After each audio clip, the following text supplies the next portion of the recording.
Welcome to the video lecture series of electronic devices. This is lecture number 12 and today's topic is electrons and holes in quantum well.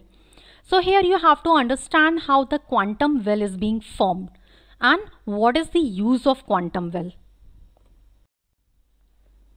Quantum well is a potential well with only discrete energy values. So this is what it is, a potential well, and it has discrete energy values.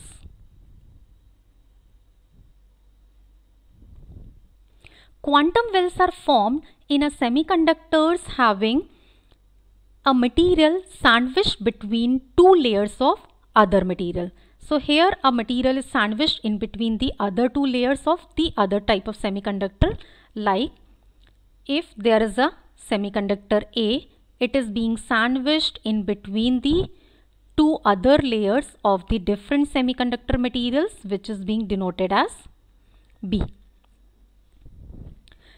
Till now you have studied about single valued energy levels in the band gap, which arises because of the doping, and a continuum of allowed states in the valence and the conduction band. So what is the next possibility? Next possibility is the formation of discrete levels.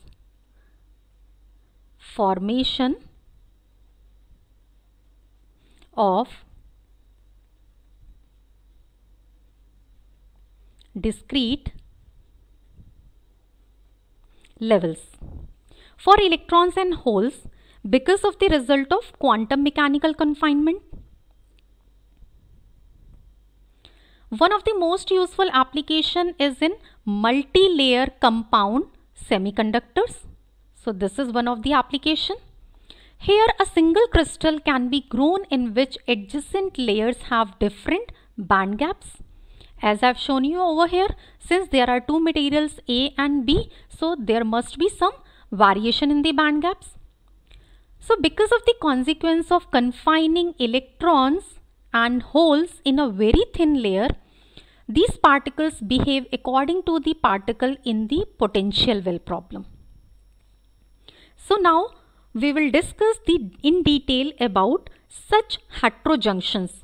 You know that what is heterojunctions? Junctions between dissimilar material. Here in this particular diagram, you can see that a material A, which is of gallium arsenide, it is being sandwiched in between the other semiconductor material, which is aluminium gallium arsenide. See, aluminium gallium arsenide, if we say this is semiconductor material B, gallium arsenide is semiconductor material A. So what will happen over here? You can see in the case of gallium arsenide, which is the semiconductor material A, here in the central region, the conduction band energy, this is lower. This is what the conduction band energy, and the valence band energy is higher in comparison to the other semiconductor material B. So that is why here you can see that this structure is being formed like a well-shaped structure. In the case of gallium arsenide, which is the semiconductor material we have denoted as A, you can see the band gap is 1.43 electron volt, while in the case of aluminium gallium arsenide, the band gap is 1.85 electron volt, which is quite higher in comparison to the gallium arsenide. So here the conduction band electrons in the narrow gap material are confined to a discrete quantum states, and similarly the states in the valence band available for holes are restricted to the discrete levels in the quantum well. See, in this case, this level E is the level at which the electrons in the conduction bands are available, and these electrons are actually participating in the conduction process. You can see 0.2 electron volt is the gap between the conduction band minima, this is the conduction band minima, to the level of the conduction band minima for the other material, and 0.14 electron volt is the gap for this particular case. So this is how you can understand how this quantum well, potential well problem can be understood. So when an electron from one of the discrete conduction band state E1 can make a transition to an empty discrete valence band state, which is being denoted by EH, how much photon energy it is giving off?